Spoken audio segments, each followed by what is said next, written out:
ونصلي على رسوله الكريم أما بعد فأعوذ بالله من الشيطان الرجيم بسم الله الرحمن الرحيم واتقون يا أولي الألباب صدق الله العظيم وصدق رسوله النبي الكريم. درود شریف پڑھ لیجیے. اس میں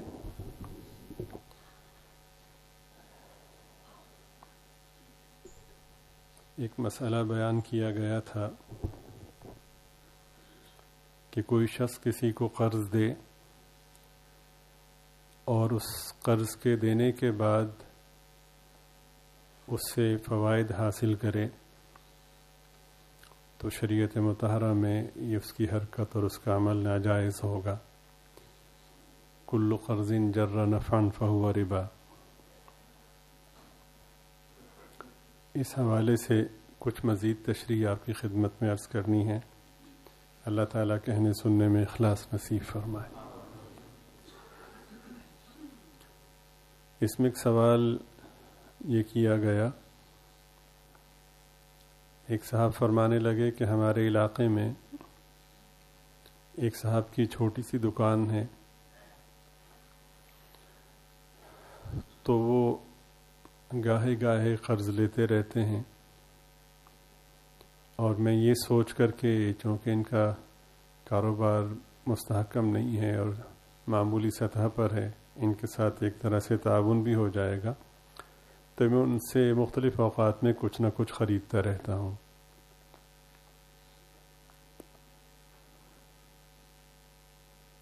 تو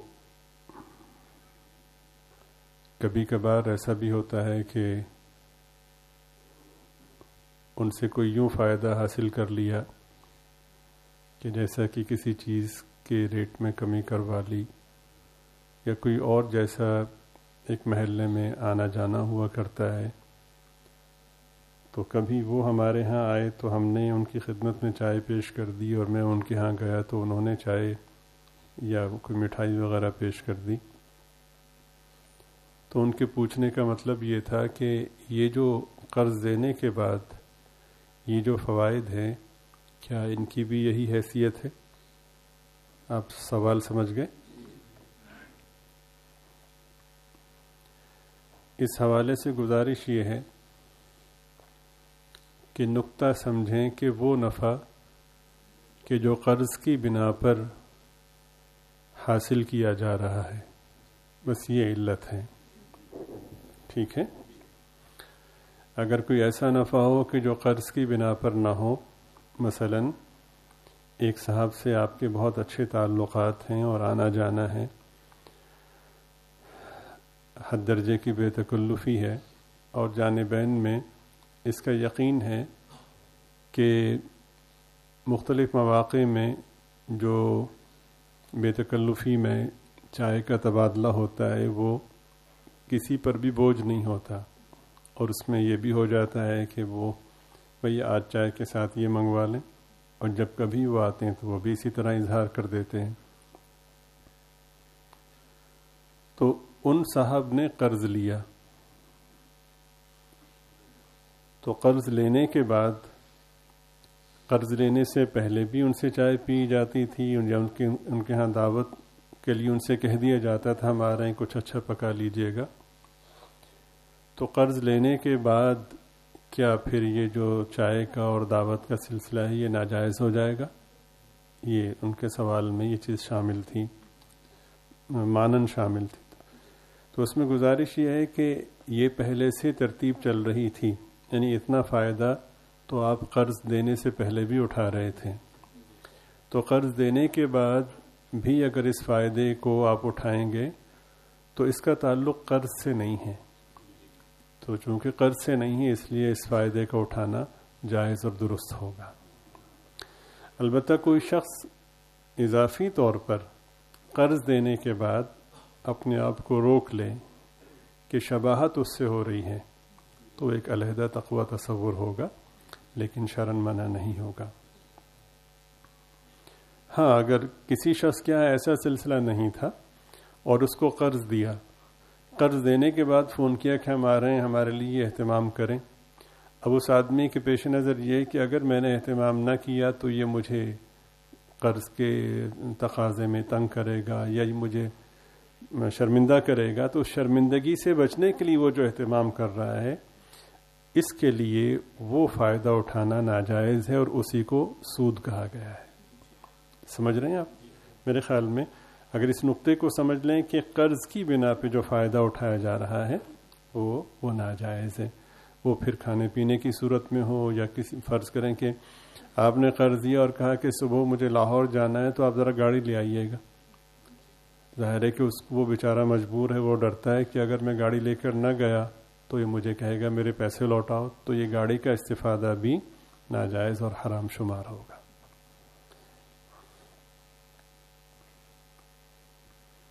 ان صاحب نے جو سوال کیا کہ وہ چھوٹی دکان ہے تو میں ان کی حوصلہ افزائی کے لیے ایسا کرتا ہوں، تو جب وہ یہ بیان کر رہے تھے تو مجھے حضرت والد صاحب رحمۃ اللہ علیہ کا ایک واقعہ یاد آیا جو میرے لیے بہت ہی بڑے، یہ سمجھیں کہ علم میں اضافے کا باعث تھا اور اس میں بڑی روحانیت اور نورانیت محسوس ہوئی، تو اسی نسبت سے آپ کی خدمت میں بھی عرض کرتا ہوں۔ ڈیرہ اسماعیل خان میں ہمارے حضرت جی رحمۃ اللہ علیہ تشریف لے جایا کرتے تھے اور مضافات میں بھی ان کا سفر ہوتا تھا، کئی دن کا قیام ہوتا تھا، تو عموماً جو سفر کی ترتیب ہوتی تھی وہ پبلک ٹرانسپورٹ کی صورت میں ہوتی تھی۔ تو وہاں پہ حضرت جی رحمۃ اللہ علیہ کے ایک عقیدت مند تھے، حاجی فقیر اللہ صاحب ان کا نام تھا، بہت اچھے آدمی تھے، اللہ تعالیٰ انہیں غریق رحمت فرمائے۔ انہوں نے نئی گاڑی خریدی تو انہوں نے اس خواہش کا اظہار کیا کہ میں چاہتا ہوں کہ میں گاڑی لے کر آؤں اور آپ میرے ساتھ میری گاڑی میں ڈیرہ اسماعیل خان تک کا سفر کریں۔ تو حضرت نے ان کا شکریہ بھی ادا کیا اور حوصلہ افزائی فرمائی کہ ٹھیک ہے۔ چنانچہ وہ طے شدہ وقت پہ گاڑی لے کر آئے، حضرت ان کے ساتھ روانہ ہوئے۔ تو ڈیرہ اسماعیل خان کے سفر کا راستے کا ایک حصہ بالکل ویران سا ہے، دور دور تک کوئی آبادی نظر نہیں آتی، ریتلا علاقہ ہے۔ تو مجھے بتانے والے نے بتایا کہ سفر کا سلسلہ جاری تھا اور گاڑی بڑی تیز رفتاری کے ساتھ چل رہی تھی کہ اچانک حضرت نے فرمایا کہ روکیے۔ تو انہوں نے گاڑی روکی اور پوچھا جی حضرت فرمائیے، تو فرمایا کہ گاڑی پیچھے لے چلو۔ تو ہم نے گاڑی پیچھے لے گئے، تو کافی پیچھے جانے کے بعد دیکھا کہ سڑک کے کنارے ایک بالکل جھونپڑی، بوسیدہ سی جھونپڑی ہے، وہاں پہ ایک صاحب بیٹھے ہوئے ہیں اور چند کپ رکھے ہوئے ہیں اور ایک کیتلی ہے، ایک سادہ سا چولہا ہے، تو چائے بنا رہے ہیں۔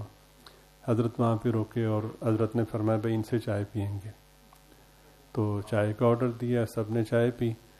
تو حضرت نے فرمایا کہ یہ اللہ کے بھروسے پر بیٹھا ہوا تھا اور انتظار کر رہا تھا کہ کوئی تو آئے گا، تو اللہ تعالیٰ نے ہمارے مقدر میں لکھی تھی۔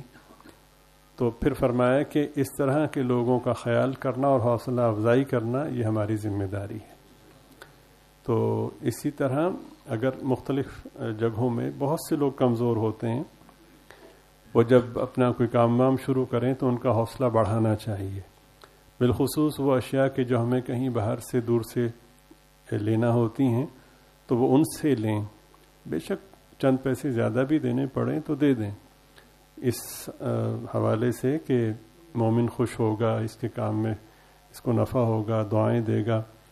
اور یہ کہ جیسا بھی ہے لگا ہوا ہے، خدا نہ خواستہ بھیک مانگ رہا ہوتا ہے، یہ کسی اور غلط کام میں پڑا ہوتا، تو میرا یہ تعاون اس طرح کے جو برے کام ہیں ان سے انشاءاللہ اس کو روکنے کا اور ان سے بچنے کا ذریعہ ہوگا، تو اس پر انشاءاللہ اللہ تعالیٰ کے یہاں اضافی اجر ہوگا۔ آپ حضرات بھی اس کو پیش نظر رکھیں کہ ہمارے ہاں جو کمزور طبقات ہیں ہم جس طرح بھی ان کی حوصلہ افزائی کر سکتے ہیں کریں۔ پھر ایک اور صاحب نے سوال کیا کہ میں پھل خریدتا ہوں تو ہوتا یہ ہے کہ کوئی ریڑھی والا ہے، کسی نے کسی پوائنٹ پہ کسی کارنر پہ پھل لگائے ہوئے ہیں، کوئی چھابڑی فروش ہے، تو میں کہتا ہوں کہ مجھے فلاں پھل دے دو اور میں پیسے ان سے طے کر لیتا ہوں. تو جب گھر لا کے دیکھتا ہوں تو اس میں بہت سے پھل خراب ہوتے ہیں. بڑا افسوس ہوتا ہے کہ پیسے بھی پورے دیے ہیں اور مال اس نے صحیح نہیں دیا، تو میں اب کیا کروں؟ یہ انہوں نے سوال کیا ہے. تو اس کا ایک بہت ہی آسان سا جواب ہے کہ آپ ان سے نہ خریدیں. ایک جواب تو یہ ہے. دوسرا جواب یہ ہے کہ جو ہم دیکھ رہے ہیں کہ وہ آدمی دیانت کا دامن چھوڑے ہوئے ہے، اور وہ آدمی جو اس کو دینا چاہیے تھا، جو صحیح پھل جو دینا چاہیے تھا وہ نہیں دے رہا، تو بے شک یہ بہت ہی غلط ہے. لیکن ایک چیز ہمیں ذہن میں رکھنی چاہیے،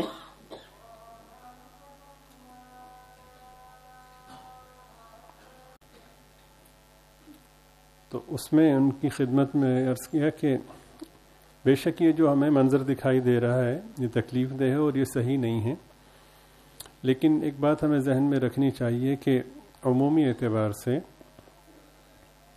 یہ جو چھوٹے دکاندار ہوتے ہیں یا جو ڈرائیورز کا طبقہ ہوتا ہے، کنڈکٹر حضرات ہوتے ہیں، مزدور حضرات ہوتے ہیں، ان کا جو عام ماحول ہوتا ہے وہ کوئی بہت ہی بہتر یا پاکیزہ نہیں ہوتا. اب انسان کو کسی غلط کام کے کرنے میں شروع میں جھجک ہوتی ہے. اس کا ماحول اگر اس کی حوصلہ شکنی کرے تو وہ اس غلط کام سے رک جاتا ہے، اور اگر ماحول حوصلہ شکنی نہ کرے، خاموش رہے یا حوصلہ افزائی کرے تو پھر اس کی جرأت بڑھ جاتی ہے. اسی وجہ سے کہا جاتا ہے کہ اچھے ماحول کو لازمی اختیار کیجیے، تاکہ اگر میں کسی غلط کام کی طرف متوجہ ہونے لگوں تو جو اچھا ماحول اور اچھے احباب ہیں مجھے اس سے روک دیں. پہلے مرحلے میں ہر شخص برائی کو یا غلط کام کو غلط ہی سمجھتا ہے. اگر وہ کر بھی رہا ہوتا ہے تو دل میں کہیں ایک کیفیت ہوتی ہے جو اس کو بتا رہی ہوتی ہے کہ غلط ہے. اور اسی کو جناب رسول پاک صلی اللہ علیہ وسلم نے بیان فرمایا کہ الاسم ما حاک فی قلبک، گناہ وہ ہے جو تیرے دل میں کھٹکے. انسان کا دل بتا دیتا ہے. تو وقت کے گزرنے کے ساتھ ساتھ ظاہر ہے کہ یہ کاروبار کی تو ایک شکل ہے. جتنے بھی غلط کام ہیں، جتنے بھی منکرات یا منہیات ہیں، چاہے ان کا تعلق تجارت کے شعبے سے ہو، ان کا تعلق عبادات میں کوتاہی کی شکل سے ہو، ان کا تعلق گھریلو معاملات میں ہو، عام معاشرت سے ہو، سبھی کے لیے کلیہ یہی ہے.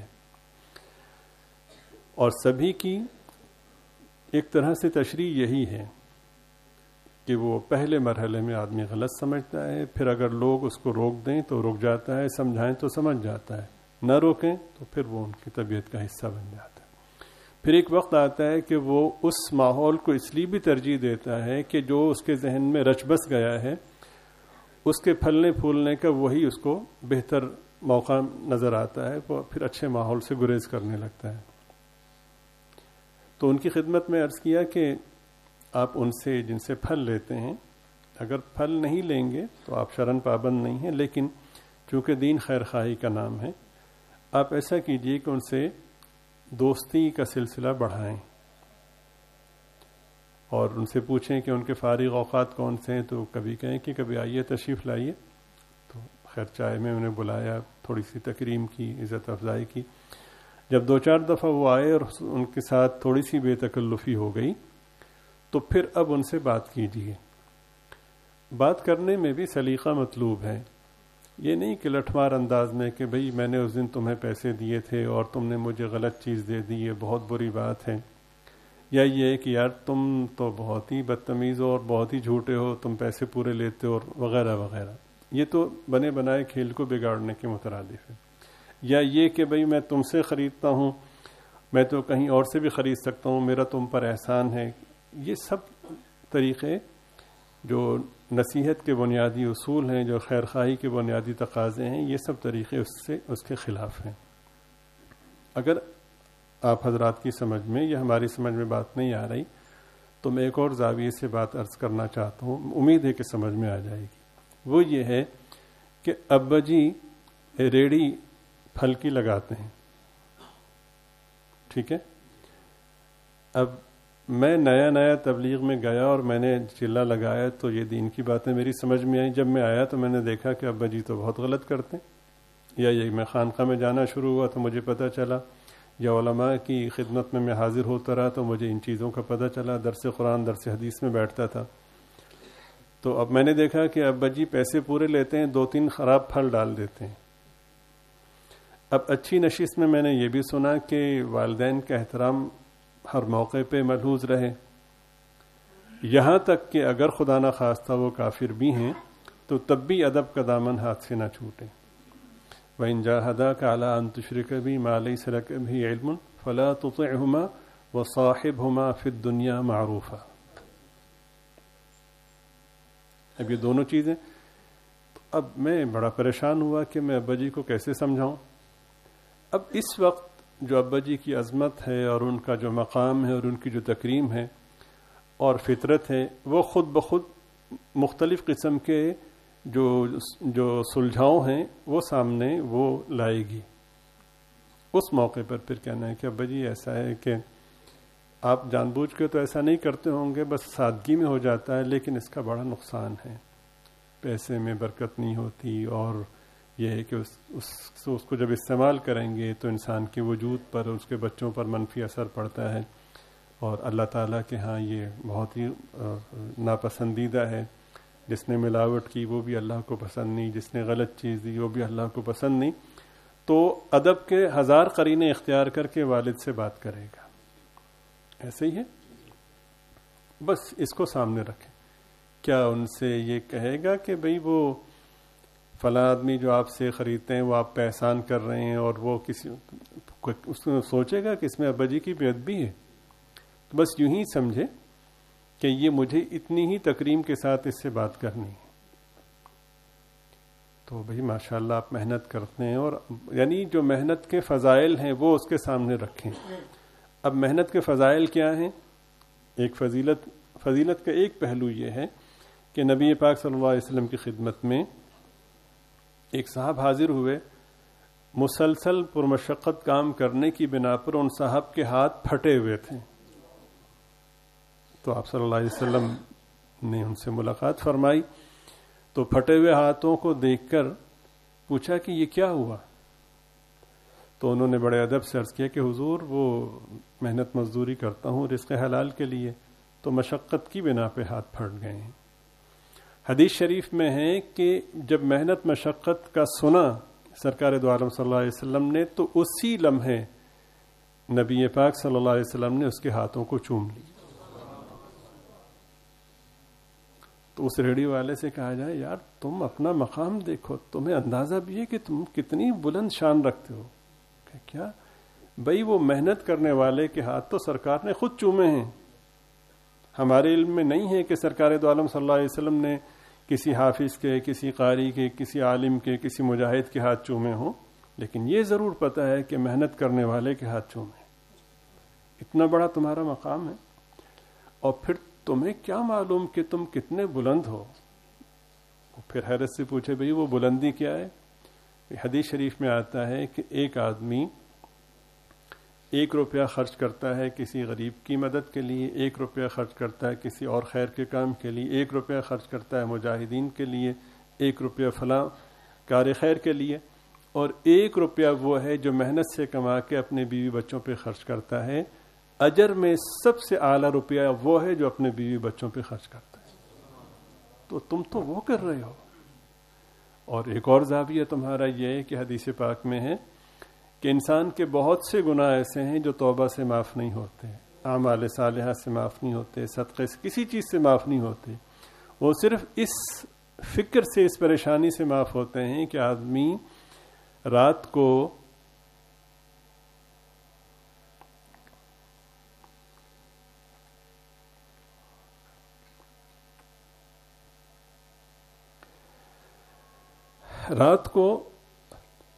کروٹیں بدلتا ہے، اس فکر میں ہوتا ہے،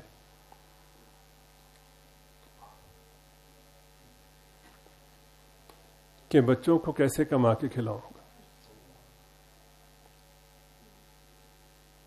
حدیث شریف میں جو کسی تدبیر سے کسی توبہ سے گناہ معاف نہیں ہوئے تھے وہ اس پریشانی سے معاف ہو جاتے. اور کیا آپ کو معلوم ہے کہ سب کچھ بننا آسان ہے، اللہ کا محبوب بننا سب سے زیادہ مشکل ہے. بے اللہ سے سبھی محبت کرتے ہیں اور اللہ کی ذات ہے ہی ایسی. اور مومن کا امتیاز یہ ہے کہ والذین آمنوا اشد حبا للہ. مومنین سب سے زیادہ محبت کس سے کرتے ہیں؟ اللہ پاک سے. بھی اللہ کی ذات تو ہے ہی محبت کے قابل، بلکہ واجب المحبت ہے، ایسے ہی ہے نا. لیکن قابل رشک وہ ہے جو اللہ کا محبوب بن جائے. تو آپ کو پتہ ہے حدیث شریف میں کیا ہے؟ حدیث پاک میں ہے کہ الکاسب حبیب اللہ، محنت کرنے والا اللہ کا محبوب ہے. تو یہ ساری جو صفات ہیں اور جو ساری عظمت ہیں یہ حقیقت ہیں.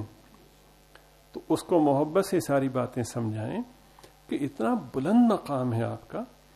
تو یہ شیطان کا دھوکہ ہے. تو امید ہے کہ آئندہ جو سادگی آپ سے ہوتی رہی آئندہ نہیں ہوگی.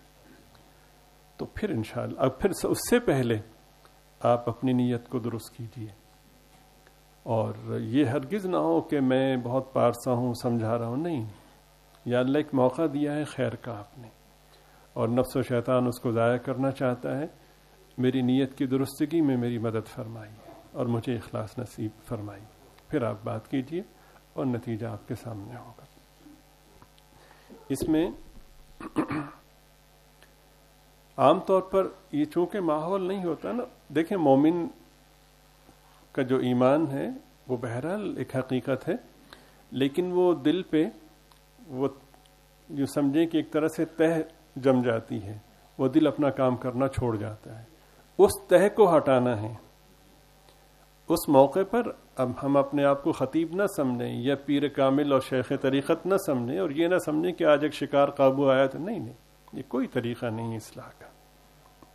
دیکھیے میں پھر عرض کروں گا کہ کسی کی اصلاح کوئی نہیں کر سکتا اور کسی کی اصلاح نہیں ہو سکتی. اصلاح صرف اپنی ہوتی ہے. اصلاح صرف اپنی ہوتی. دوسرے کی اصلاح کا مطلب یہ ہے کہ آپ سب سے پہلے بدگمانی کے گناہ میں مبتلا ہوئے، آپ نے گھٹیا سمجھا. ہو سکتا ہے وہ توبہ کر چکا ہو. اپنی اصلاح ہے، دوسرے کی منت سماجت ہے. بس یہ کوئی طریقہ نہیں ہے. مدارس میں ایسا ہوتا ہے، بھئی وہ ایک استاد صاحب کی ڈیوٹی لگ گئی کہ آپ نے کیا کرنا، آپ نے دیکھنا کہ کتنے لڑکوں نے نماز نہیں پڑھی. اب وہ استاد کم اور وہ تھانے دار زیادہ بنے ہوئے ہوتے ہیں. اب باقی اساتذہ سے ہونا ہو، لیکن اس استاد سے طلباء کو نفرت بھی ہوتی ہے اور ایک طرح سے دشمنی بھی ہوتی. فارغ ہونے کے بعد بھی استاد دور سے نظر آئے تو طلباء راستہ بدل لیتے. یہ کیسا استاد ہے؟ استاد ایسا ہو کہ جس دن چھٹی ہو تو طالب علم پریشان ہو کہ آج استاد کی زیارت کیوں نہیں ہوئی. ہمارے استاد محترم تھے حضرت مولانا شاہ محمد صاحب رحمۃ اللہ علیہ. ان کی صفات کے بے شمار مظاہر ہیں، کمال ہے، لیکن ان کا جو خوبصورت ترین پہلو ہے، ان کی خوبیوں میں سے ایک خوبی جو ہے وہ عجیب ہے. وہ یہ کہ ان میں درگزر بہت تھا. اتنا درگزر تھا. تو مجھ سے بچوں میں سے کسی نے پوچھا کہ طلباء ان سے محبت کرتے تھے، تو میں نے ان کو ایک بات بتائی.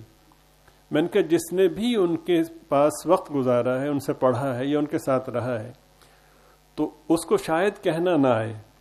اگر وہ سب سے کم صلاحیت کا مالک ہے تو وہ یہ بات کہے گا کہ نبیوں اور صحابہ کے بعد شاید یہ دنیا کے سب سے اچھے انسان. تو کہنے لگے ایسا ہے؟ میں نے کہا میرا خود یہ وجدان ہے. استاد تو اسے کہتے ہیں نا، اس لیے کہ استاد تو نبی پاک صلی اللہ علیہ وسلم کا وارث ہے. سرکار دو عالم صلی اللہ علیہ وسلم نے فرمایا کہ انما بعثت معلما، مجھے اللہ نے معلم بنا کر، استاد بنا کر کے بھیجا. عیبوں پہ نظر رکھنے والا استاد نہیں ہوتا، عیوب پہ شرمندہ کرنے والا استاد نہیں ہوتا، بے مقصد سزا دینے والا استاد نہیں ہوتا. سزا دینے کا مطلب بھی یہ ہے کہ استاد کی صلاحیت میں کہیں کمی ہے کہ جو سزا کی نوبت آئی. استاد کی عظمت، استاد کا تقوی، استاد کا اخلاص اگر اعلیٰ درجے کا ہو تو سزا کی نوبت ہی نہیں آتی. طالب علم کے لیے سب سے بڑی سزا یہ ہے کہ میرا استاد مجھ سے ناراض ہو جائے گا. اب وہ استاد کیا ہے، وہ جو خود یہ دعا کر رہا ہے کہ 2-3 لڑکوں کی نماز چھوٹے اور میں شکایت لگاؤں تاکہ ان کی ٹھکائی، اور لا حول ولا قوت الا باللہ. کیا اپنے بچوں سے تقابل کرنے والا یا اپنے بچوں کے لیے انتقامی سوچ رکھنے والا یا اپنے بچوں کو زج کرنے والا وہ اچھا باپ کہلا سکتا ہے؟ تو استاد تو روحانی والد ہوتا ہے. ایک صاحب نے بڑی اچھی بات کی کہ نظام کے تحت جو بات سمجھ میں آتی ہے وہ یہ ہے کہ میرے ماں باپ مجھے دنیا میں لائے، میرے ماں باپ مجھے دنیا میں لائے، میرے ماں باپ مجھے دنیا میں لائے اور میرے استاد مجھے آسمان پہ لے گئے. استاد تو اسے کہتے ہیں نا. استاد واحد وہ فرد ہے جو اپنے شاگردوں کی ترقی میں خوش ہوتا ہے اور وہ چاہتا ہے کہ مجھ سے بھی آگے بڑھ جائیں. چنانچہ کبھی بھی استاد کو، کسی استاد کے شاگرد ہوں دینی علوم کے حوالے سے، عصری علوم کے حوالے سے، تو ان کے شاگردوں کی جب برتری اور عظمت بیان ہوتی تو اس کو کبھی بھی حسد نہیں ہوتا، بلکہ وہ مارے خوشی کے، وہ کہتے ہیں وہ لفظوں میں نہیں بیان کی جا سکتی اس کی کیفیت. اس کو خوشی ہوتی ہے کہ الحمدللہ مجھ سے بھی آگے بڑھ گئے. کتنے اساتذہ ہوتے ہیں کہ ان کے جو عصری علوم کے حوالے سے کہ ان کے جو شاگرد ہوتے ہیں، کوئی ڈی سی بن گیا، کوئی فلاں بن گیا، وہ سب خوش ہوتے ہیں. تو استاد کی اعلیٰ ترین صفات ہیں. تو یہ مار کٹائی وغیرہ یہ کبھی بھی اصلاح کا ذریعہ نہیں. تو خیر بات یہ چل رہی تھی کہ اصلاح صرف اپنی ہوتی ہے. اگر میں اپنی اصلاح کی طرف متوجہ ہوں گا تو خیر مرتب ہوگی، اور اگر میں دوسروں کی اصلاح اس حوالے سے کہ اپنے آپ کو پارسا سمجھوں، ان کو گھٹیا سمجھوں، تو کبھی بھی نتیجہ مرتب نہیں ہوگا. تو اس کو اللہ تعالیٰ کی مخلوق کا ایک فرد سمجھیں، اللہ کے کنبے کا ایک فرد سمجھیں اور اس طرح سے اس سے بات کریں، اور اللہ کا شکر ادا کریں کہ اللہ تعالیٰ نے یہ خیر کا کام مجھ سے لیا. بعد میں آپ کا شکریہ ادا کریں. نہیں بھائی، شکریہ کیسا ہے؟ جیسا کہ آپ سن چکے ہیں کہ کسی شخص کی آپ خدمت کریں، کوئی ضرورت مند تھا، آپ نے اس کو پیسے دیے، تو جتنا وہ شکر گزار آپ کا ہے، اس سے بڑھ کر جب تک آپ اس کے شکر گزار نہیں ہوں گے کہ تو نے قبول کر کے مجھے اللہ کے راستے میں خرچ کرنے والوں میں شامل کیا ہے، جب تک اس سے بڑھ کر کے شکر گزار نہیں ہوں گے تو آپ نے اللہ کے راستے میں خرچ نہیں کیا. چے جائے کہ احسان جتلا کر کے آپ اس کو برباد کر دیں یا ضائع کر دیں. تو یہ چونکہ ایک خاص ماحول میں یہ حضرات رہتے ہیں تو اس بنا پہ خیر ان سے اوجھل رہتی ہے. برے نہیں ہوتے، نرمی سے محبت سے کوئی سمجھائے تو خیر کی طرف بہت جلدی متوجہ ہوتے ہیں. ہماری خانقاہ میں بہت سے ساتھی ایسے ہیں جو یہ پھلوں کا کام کرتے تھے اور وہ اللہ کا شکر ہے بہت ہی خیر کی طرف متوجہ ہوئے. یقیناً یہ اللہ تعالیٰ کے پاک نام کی برکت ہے، آپ جیسے صلحاء کی برکت ہے. تو یہ جو خیر کا سفر ہے قیامت تک جاری رہے گا. پھر ہوتا ہے انہیں ایک طرح سے یہ بھی بتایا جائے کہ دیکھو تم کسی ایک چیز میں اگر مہارت پیدا کر لو گے تو اللہ تعالیٰ تمہاری محنت کو ضائع نہیں فرمائیں گے. اب اسی بنا پر جو مختلف ادارے ہیں یا مختلف بڑے تاجر ہیں وہ اس کا فائدہ اٹھاتے ہیں. اب شہروں میں رجحان غالب آنے لگا ہے کہ لوگ یہ چھابڑی فروشوں سے، ریڑھی والوں سے پھل کم لیتے ہیں. جو بڑی سپر مارکیٹس ہیں وہاں جا کر کے زیادہ، اس میں ایک تو وجہ یہ ہوتی ہے کہ صاف ستھرا پھل مل جاتا ہے، دوسرا یہ کہ موسمی اعتبار سے وہاں کا ماحول بہت ہی کنٹرول ہوتا ہے. شدید گرمی میں اے سی چل رہا ہوتا ہے اور شدید سردی میں وہاں پہ جو مطلوبہ جو حرارت ہوتی ہے وہ مہیا ہوتی ہے. تو پھر مختلف جگہوں پہ نہیں جانا پڑتا، ایک ہی چھت تلے وہ سب چیزیں مل جاتی ہیں. اور مسابقت میں بعض اوقات قیمتوں میں بھی کمی دیکھنے میں آتی ہے. تو یہ فائدہ اس چیز کا بھی اٹھا رہے ہیں. اگر لوگ یہ جو چھوٹے دکاندار ہیں اگر دیانت کو ملحوظ رکھیں اور اس پر پابند رہیں تو ان تمام تر شکلوں کے باوجود لوگ اسی کو زیادہ ترجیح دیتے ہیں. بہت سی چیزیں متعین ہو جاتی ہیں، چھوٹے بڑے دکاندار سے فرق نہیں پڑتا اگر اللہ کی ذات پر بھروسہ ہو اور معیار اور رسولوں کو سامنے رکھا جائے تو وہ عبادت بھی ہے اور پھر برکت کا ذریعہ بھی ہے. فیصل آباد میں ایک صاحب تھے، غالباً ان کا نام غلام حسین تھا. تو ہمارے معاشرے میں اکثر وہ چھوٹا نام یا بگڑا ہوا نام وہ چلتا ہے تو گام کہتے تھے، قصائی تھے وہ، گام قصائی کے نام سے مشہور تھے. ہمارے ایک بہت ہی اچھے ساتھی تھے، اللہ تعالیٰ ان کے درجات کو بلند فرمائے، بھائی بھولا، محمد امین ان کا نام تھا، بھائی بھولا کے نام سے مشہور تھے. ہمارے حضرت جی رحمۃ اللہ علیہ کے بڑے خادم تھے اور بہت ہی بڑے دل کے مالک تھے. میں نے اپنی زندگی میں اتنا اچھا کھلانے والا شخص نہیں دیکھا، نیت کا بھرا ہوا، سبحان اللہ. بہت ہی صفات اور خوبیوں کے مالک تھے. شدید سردیوں میں ان کے بیٹے نے مجھے ان کی ویڈیو دکھائی کہ ایک دفعہ وہ گھر نہیں آئے تو میں نکلا کہ ابا کہاں ہیں. رات کا وقت تھا، شاید 12 بجے کے بعد کا وقت تھا. تو میں نے دیکھا کہ ایک دکان پہ تو میں دور کھڑا ہو گیا کہ دیکھوں یہ کیا کرتے ہیں. تو انہوں نے کھانا خریدا، موٹر سائیکل پر تھے وہ، موٹی چادر لپیٹی ہوئی تھی. کھانا خریدا اور موٹر سائیکل لے کے چلے تو میں بھی ان کے پیچھے چلا. تو کافی دور جانے کے بعد دیکھا کہ کچھ مزدور ٹائپ لوگ تھے، کچھ غریب لوگ تھے جنہوں نے کھانا نہیں کھایا تو ان کو جا کر کے رات کے 1 بجے کھانا کھلا رہے ہیں. بہت خوبیوں کے مالک تھے. تو بھائی بھولا نے مجھے ان کا بتایا. اب وہ اتنی اچھی پنجابی مجھے نہیں آتی، اس کا صحیح لطف تو انہی کے انداز میں ہم لے سکتے ہیں. تو بتانے لگے کہ یہ گام پہلوان، گام قصائی، یہ ان کے ہاں ہم گوشت لینے جائیں، ایک تو یہ گوشت کو پانی نہیں لگاتے. مجھے معلوم نہیں تھا کہ پانی لگانے کا کیا تصور ہے. تو وہ کہتے ہیں کہ دھونے کے عنوان پہ پانی لگاتے ہیں جس سے گوشت میں پانی جمع ہو جاتا ہے، تھوڑا وزنی ہو جاتا ہے. اگر اس لیے کرتے ہیں تو ظاہر ہے کہ غلط ہے. تو ایک تو وہ پانی نہیں لگاتا وہ، اور دوسرا یہ ہے کہ آپ اس سے 1 کلو یعنی 1000 گرام گوشت خریدیں، گھر میں لا کے تولیں تو وہ 1100 گرام نکلے گا. تو اس کو کیا گیا تو ایسا ہی تھا. پھر بتایا کہ ان پر اتنا اعتماد ہے لوگوں کو کہ لوگ یہ نہیں کہتے کہ آج اچھا گوشت دینا یا بہتر دینا، فلاں دینا یا فلاں حصے کا گوشت دینا. تو ان پر اتنا اعتماد ہو گیا تھا کہ فون کر کے کہہ دیا کہ 2 کلو گوشت چاہیے یا 5 کلو چاہیے. جس نے جو سوچا ہوتا تھا ویسا ہی گوشت اس کے گھر میں پہنچتا تھا. اب میں ابھی تک پریشان ہوں کہ فرض کریں کہ 10 لوگوں نے یہ چاہا کہ مجھے دستی کا گوشت چاہیے. اب 10 کے 10 کے ہاں دستی کا گوشت ہی پہنچائے تو باقی بکرا کہاں گیا، یا وہ حصہ کہ جو بہتر نہیں سمجھا جاتا وہ کس کھاتے میں گیا. لیکن یہ میری سمجھ سے بالا تر ہے. برکت اور اللہ کی رحمت یہ انسان کی سمجھ سے بالا تر ہے. پھر مجھے انہوں نے بتایا، حالانکہ وہ عالم حافظ قاری کچھ بھی نہیں تھا، سادہ سا آدمی تھا. مجھے یہ بھی نہیں پتا کہ وہ مرحوم کوئی بہت زیادہ عابد اور ذاکر شاغل تھے، کچھ پتہ نہیں ہے. نمازوں کا بھی مجھے نہیں پتا تھا. میں نے ان سے پوچھا کہ اس کا سبب کیا ہے. کہنے لگے اس کا سبب یہ ہے کہ ان کے رشتہ داروں میں بہت سی خواتین ایسی ہیں کہ جو بیوہ ہو گئی ہیں یا یہ کہ لاچار ہیں، تو انہوں نے ان سب کی ذمہ داری لی ہوئی کہ ان کے اخراجات میرے ذمہ ہیں. تو اللہ تعالیٰ نے اس طرح سے، یعنی لوگ، ان کا نام ایک معیار تھا. گام نے گوشت بھیجا ہے تو اس کا مطلب ہے کہ معیار میں سب سے اعلیٰ ہوگا. لاہور میں ہمارے بڑے ہی محترم ہیں بھائی یعقوب صاحب، وہ ہمارے حضرت جی رحمۃ اللہ علیہ کے خادم رہے.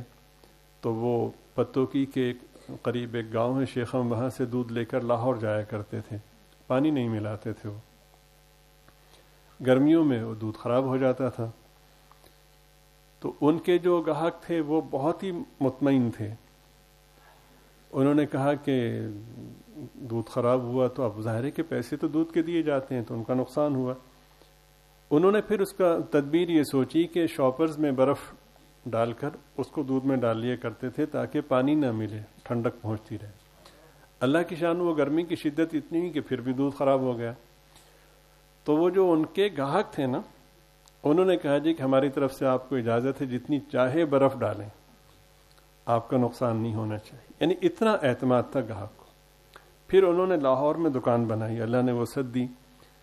تو ان کا اعلان تھا، ایک تو اس بات کی تسلی رکھیں کہ ہمارے ہاں دودھ خالص ہوگا، دوسرا ہم سے آپ دودھ لے کر جائیں، 1 کلو دودھ لے کر کے جائیں اور گھر میں جا کے آپ اس کو دوبارہ اس کی پیمائش کریں وہ 1100 گرام نہ نکلے تو جو چاہے جرمانہ ہمیں کر دیں، اور ایسا ہی ہوتا تھا۔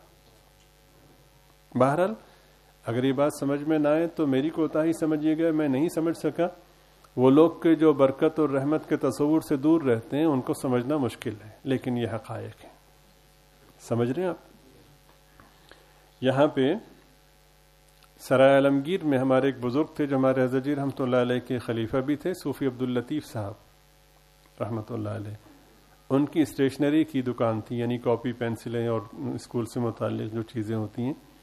مین بازار میں ان کی دکان نہیں تھی، جبکہ مین بازار میں بڑی بڑی دکانیں تھیں، بڑی خوبصورت تھیں اور بڑی سلیقے سے بنی ہوئی، شیشے لگے ہوئے۔ ان کی دکان مین بازار میں سے گلی اندر آتی تھی، وہ سیدھا سی اس میں تھی، وہ بھی آگے جا کر، اور اس کی صورتحال یہ تھی کہ فرنٹ اس کا یوں تھا کہ ایک بوسیدہ سا برآمدہ تھا، اس کے اندر جا کے دکان تھی، اور بالکل دیسی انداز میں ساری کتابیں رکھی ہوئی تھیں۔ ان کا طریقہ یہ تھا کہ صبح اشراق پڑھ کے وہ دکان پہ آتے تھے، ظہر کے وقت وہ دکان بند کر دیا کرتے تھے، نماز پڑھتے، نماز پڑھنے کے بعد کھانا کھاتے، پھر وہ آتے، پھر عصر کی نماز کے لیے دکان بند کر دیا کرتے، اور مغرب میں پھر وہ بالکل ہی بند کر دیتے تھے۔ میں نے اس کا مشاہدہ کیا ہے کہ لوگ ان کی دکان پر آتے، دکان بند ہوتی، لوگ لائن لگا کے بیٹھ جاتے، حالانکہ وہ ساری اشیاء مین بازار میں بڑی دکانوں پہ موجود ہیں۔ لوگ کہتے ہیں کہ وہاں سے خریدیں، کہتے نہیں، صوفی جی کی دکان سے خریدیں۔ حدیث شریف میں کہ من کان للہ کان اللہ لہ، جو اللہ کا ہو جاتا ہے اللہ پاک اس کے ہو جاتے ہیں۔ قرآن کریم میں ان تاجروں کی تعریف کی گئی ہے، رجال اللہ تلہیہم تجارۃ ولا بیع عن ذکر اللہ واقام الصلاۃ وایتاء الزکاۃ۔ یہ وہ لوگ ہیں کہ جنہیں تجارت، خرید و فروخت اللہ کے ذکر سے، نماز کی ادائیگی سے، زکوٰۃ کی ادائیگی سے، یہ تجارت انہیں نہیں روکتی۔ تو اس میں ہمارے ان تصورات کی بھی نفی ہو جاتی ہے کہ جناب پھر ہر دفعہ بند کریں، پھر کیا یہ ہوگا؟ گاہک آپ کے پابند نہیں ہیں، کون بھیجتا ہے انہیں؟ جب اللہ پاک دل میں ڈالتے ہیں تو پھر یوں انتظار کرتے ہیں۔ سمجھ رہے ہیں؟ تو تجارت منع نہیں ہے، کیونکہ عام طور پر بازاروں میں زیادہ جھوٹ بولا جاتا ہے، تو وہاں پر حدیث شریف میں کہ جو شخص ایمان اور دیانت یعنی سچائی، ایمان، دیانت اور سچائی کے ساتھ تجارت کرے گا تو بے شک وہ شر البقاع میں بیٹھا ہوا ہے، لیکن قیامت کے دن وہ نبیوں کے ساتھ ہوگا۔ اتنی حوصلہ افزائی، اتنا بلند مقام اللہ تعالیٰ کے ہاں ہے۔ تو اس پر نہ جائیں کہ اگر ملاوٹ نہ کی تو پھر نفع کم ہوگا، نہیں، نفع دینے والی ذات اوپر بیٹھی ہے اور وہ ہر چیز پر قادر ہے۔ کتنے ہی لوگ ایسے ہیں کہ کچھ بھی نہیں تھے، اللہ تعالیٰ نے انہیں کھرب پتی بنا دیا، اور کتنے ہی لوگ ایسے ہیں کہ جو ارب کھرب پتی تھے وہ صفر پہ آ گئے۔ تو یہ وہاں پہ ہوتا ہے، بس بندے کو اپنے حصے کا کام جو اس کے ذمے اس کو وہ اختیار کرنا چاہیے، اور اللہ تعالیٰ کی ذات پہ مضبوط بھروسہ رکھنا چاہیے۔ تجارت کے حوالے سے جو اہم ترین نقطہ ہے، اگر اللہ تعالیٰ نے آپ کو وسعت دی ہے تو یہ تو ہے ہی کہ آپ رزق حلال کمائیں، بہت اچھی بات ہے۔ بہت سے ہمارے علماء حضرات بھی یہ کہتے ہیں کہ تجارت کہاں منع ہے؟ ہم کہتے ہیں ہم نے کب کہا ہے کہ منع ہے؟ کہتے ہیں کہ نبی پاک صلی اللہ علیہ وسلم نے تجارت فرمائی، بالکل فرمائی، تجارت منع نہیں ہے، لیکن تجارت کو اعمال صالحہ پر، عبادات پر، اللہ تعالیٰ کے احکامات پر ترجیح دینا منع ہے۔ مقصد دین ہو، مقصد اللہ کی رضا ہو، اور تجارت ثانوی حیثیت میں ہو تو پھر آپ ضرور کیجیے۔ حضور پاک صلی اللہ علیہ وسلم نے جو تجارت فرمائی وہ تجارت اللہ تعالیٰ کے باقی احکامات پر غالب نہیں تھی بلکہ مغلوب تھی، اور وہ تجارت فرما کر احسان کیا کہ تجارت کے جواز کی صورت مل گئی ہے۔ اگر آپ نہ فرماتے تو پھر شاید یہ بہت بڑا سوال رہتا ہے کہ کیا تجارت جائز ہے؟ حضور پاک صلی اللہ علیہ وسلم نے اللہ کے دین کو اور دین کی اشاعت کو سر فہرست رکھا، جو کہ مومنین کے لیے ضروری ہے۔ تجارت اختیار کریں ثانوی حیثیت میں، یعنی ایسا نہ ہو کہ مولوی مسجد میں بیٹھا ہو، دھیان اس کا دکان میں اٹکا ہو، یہ بہت ہی برا ہے۔ اور یہ بہت اچھا ہے کہ تاجر دکان میں بیٹھا اور دل اس کا مسجد میں اٹکا ہو. سمجھ رہے ہیں؟ تو بالکل کیجئے، لیکن اللہ تعالیٰ نے آپ کو جو عزت دین کی بنا پر دی ہے وہ ہر دم پیش نظر رہے. کہیں ایسا نہ ہو کہ آپ دین کو نظر انداز کر کے، دین کو ثانوی حیثیت دے کر کے اور دنیا کو آپ ترجیح دیں. اس طرح کی باتیں ہم یوں سمجھیں کہ علم کے مذاکرے کے طور پر نہیں، بلکہ اپنی بیمار ذہنیت کو سہارا دینے کے لیے کیا کرتے ہیں.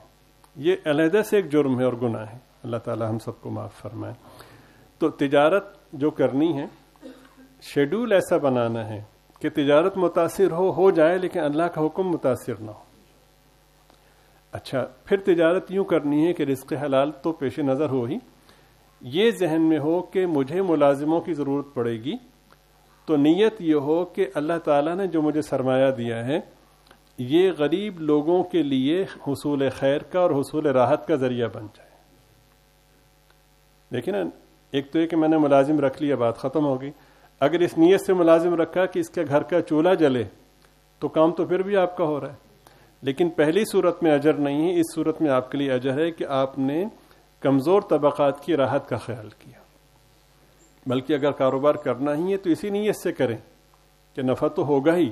جیسا کہ ایک آدمی نے اپنے گھر میں روشن دان رکھا تو کسی نے پوچھا کہ یہ کیوں رکھا ہے؟ کہنے لگے تاکہ ہوا اور روشنی آئے. تو جو اللہ والے تھے فرمانے لگے کہ اگر یہ نیت کر لیتے کہ اذان کی آواز آئے گی تو ہوا اور روشنی تو پھر بھی آنا تھی. کام تو آپ کا پھر بھی ہوگا، نفع تو پھر بھی ہوگا، لیکن نیت یہ کر لیں کہ اللہ تعالیٰ کی مخلوق کو راحت کے پہنچنے کا ذریعہ بن جائے. میرے علم میں مدینہ منورہ کے ایک بڑے ہی محترم، بڑے ہی نیک آدمی شیخ عبداللہ صاحب، جو کسی آزمائش میں بیچارے پڑ گئے، ان کا مجھے اچھی طرح میں یاد ہے. حاجی اصغر صاحب نے مجھے بتایا، ایک کونے پہ کھجوروں کی دکان تھی، پہلے سے ہی 2-3 ملازم تھے. تو ایک دن میں گیا تو پتہ چلا کہ ایک اور ساتھی کو بھی انہوں نے رکھ لیا. تو میں نے کہا کہ اس کی ضرورت تھی؟ کہنے لگے نہیں. میں نے پوچھا پھر؟ کہنے لگے کہ یہ صاحب آئے تھے اور آ کر کہنے لگے کہ میرے پاس کوئی روزگار نہیں ہے تو میرے لیے کوئی روزگار تلاش کر دیں، کوئی آسانی ہو جائے. پھر میں ٹھیک ہے آ جایا کرو دکان پہ، اتنے ہزار تمہاری تنخواہ ہوگی. اور ریالوں میں جو، تو یہ آدمی اگر سوچ لے کہ دینے والی ذات وہ ہے تو اللہ تعالیٰ بہت ہی کرم فرما دیتے ہیں. اللہ تعالیٰ مجھے، آپ کو، ہم سب کو دین کا صحیح فہم اور اخلاص کے ساتھ اس پر عمل کی توفیق عطا فرمائے، اور اپنی مخلوق کی خیر خواہی، جو حقیقی خیر خواہی، ہمیں نصیب فرمائے. اور کسی بھی شخص کو برا جاننے، گھٹیا سمجھنے کی بیماری سے اللہ تعالی ہم سب کی حفاظت فرمائے. امت مسلمہ اور انسانیت کی تکریم اللہ تعالی ہمیں حقیقی معنوں میں جو کہ مطلوب ہے وہ نصیب فرمائے. وآخر دعوانا ان الحمد للہ رب العالمین.